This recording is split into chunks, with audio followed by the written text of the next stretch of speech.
नमस्कार, बहुत स्वागत है आपका। आप देख रहे हैं धर्मा सन्मार्ग 2.0।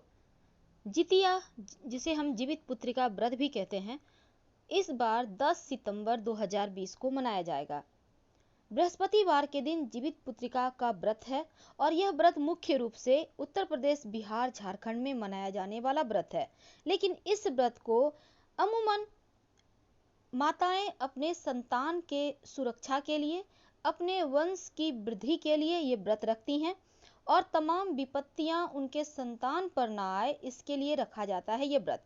और इस बार ये व्रत 10 सितंबर को रखा जाएगा। हालांकि जो जितिया व्रत है, जीवित पुत्रिका व्रत है, वो 3 दिनों तक मनाया जाने वाला महाव्रत है और इस व्रत को करने के नियम भी बिल्कुल छठ व्रत की तरह ही मनाया जाता है। जिस तरह से छठ व्रत में बहुत सारे कड़े नियम है, उसी तरह जीवित पुत्रिका का व्रत है और 24 घंटे का निर्जला और निराहार रहने का परंपरा है। महाभारत युद्ध के बाद जब पिता की मृत्यु के बाद अश्वत्थामा नाराज था तो उसके अंदर बदले की आग तीव्र थी। इस कारण उसने पांडवों के शिविर में घुसकर द्रौपदी के 5 संतान को सोते हुए अवस्था में 5 पांडव समझकर मार डाला। इस अपराध के कारण अर्जुन ने उसे बंदी बना लिया और उसकी दिव्य मणि छीन ली। इसके फलस्वरूप अश्वत्थामा ने उत्तरा की अजन्मी संतान को गर्भ में मारने के लिए ब्रह्मास्त्र का प्रयोग किया। इसे निष्फल करना नामुमकिन था और उत्तरा की संतान का जन्म लेना आवश्यक था। इस कारण भगवान श्री कृष्ण ने अपने सभी पुण्यों का फल उत्तरा की अजन्मी संतान को देकर उसको गर्भ में ही पुनः जीवित कर दिया। गर्भ में मरकर फिर से जीवित होने के कारण उसी का नाम जीवित पुत्रिका पड़ा और आगे चलकर यही राजा परीक्षित बना। तब इससे इस व्रत को किया जाता है। कैसे करेंगे व्रत? देखिए, इस बार आश्विन श्री कृष्ण पक्ष की अष्टमी तिथि 9 सितंबर की रात 9:46 से आरंभ होगी और 10 सितंबर की रात 10:47 तक रहेगी।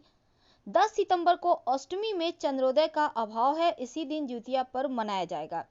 व्रत से पहले एक दिन यानी कि सप्तमी तिथि 9 सितंबर को है, रात में महिलाएं नहाय खाए करेंगी, किसी भी पवित्र नदी सरोवर में स्नान करेंगी। इसके बाद मड़ुआ की रोटी, नोनी का साग, कंदा, झिमनी आदि का सेवन करेंगी।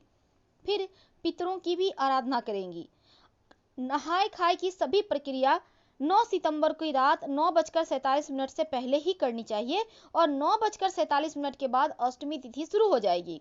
तो सूर्योदय से पहले सरगी, जिसे हम ओठगन कहते हैं, करके इस कठिन व्रत का संकल्प किया जाएगा और जितिया व्रत का पारण करने का शुभ समय 11 सितंबर की सुबह सूर्योदय से लेकर दोपहर 12 बजे तक है।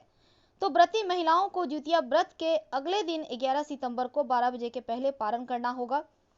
जीवित पुत्रिका का पहला दिन, जिसे हम नहाय खाए कहते हैं, इसी दिन नहाय खाए के बाद एक बार भोजन करके इस व्रत का शुरुआत हो जाता है और सूर्योदय से पहले ही खाया पिया जाता है।